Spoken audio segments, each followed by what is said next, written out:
Alaikum. Peace to you all. My name is Saba Ahmed. I'm a law student at American University.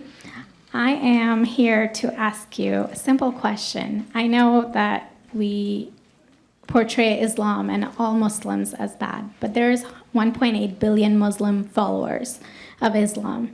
We have 8 million plus Muslim Americans in this country, and I don't see them represented here.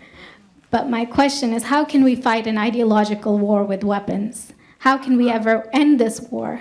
The jihadist ideology that you talk about, it's an ideology. How can you ever win this thing if you don't address it ideologically? Great question. I am so glad you're here, and I am so glad you brought that up because it gives us an opportunity to answer.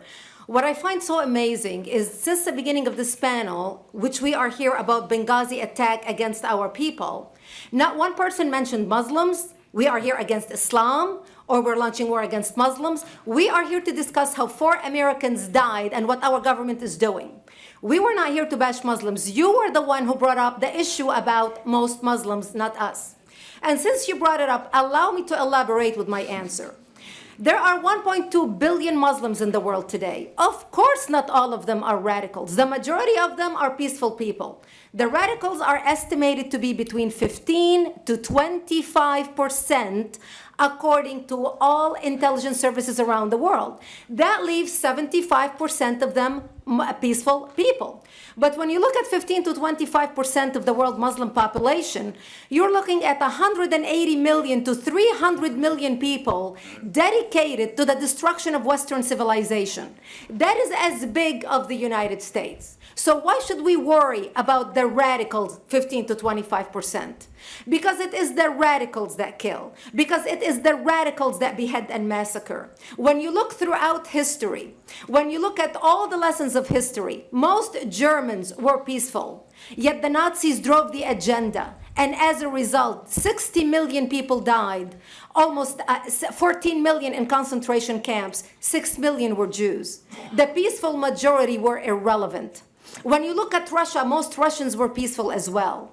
Yet the Russians were able to kill 20 million people. The peaceful majority were irrelevant. When you look at China, for example, most Chinese were peaceful as well.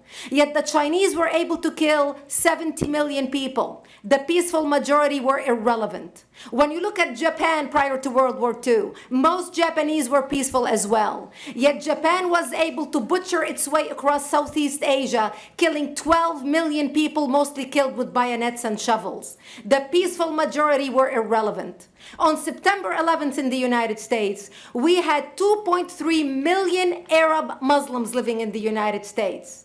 It took 19 hijackers, 19 radicals to bring America down to its knees, destroy the World Trade Center, attack the Pentagon, and kill almost 3,000 Americans that day. The peaceful majority were irrelevant. So for all our powers of reasons and us talking about moderate and peaceful Muslims, I'm glad you're here. But where are the others speaking out? And since you are the only Muslim representative,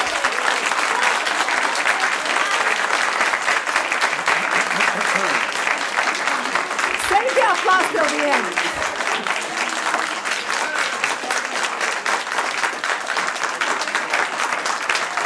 Thank you. Thank you. And since you're the only Muslim representative in here, you took the limelight instead of speaking about why our government, and I assume, are you an American? You're an American citizen. So as an American citizen, you sat in this room, and instead of standing up and saying a question or asking something about our 4 Americans that died and what our government is doing to correct the problem, you stood there to make a point about peaceful, moderate Muslims. I wish you brought 10 with you to question about how we can hold our government responsible. It is time we take political correctness and throw it in the garbage where it belongs and stop calling it fair.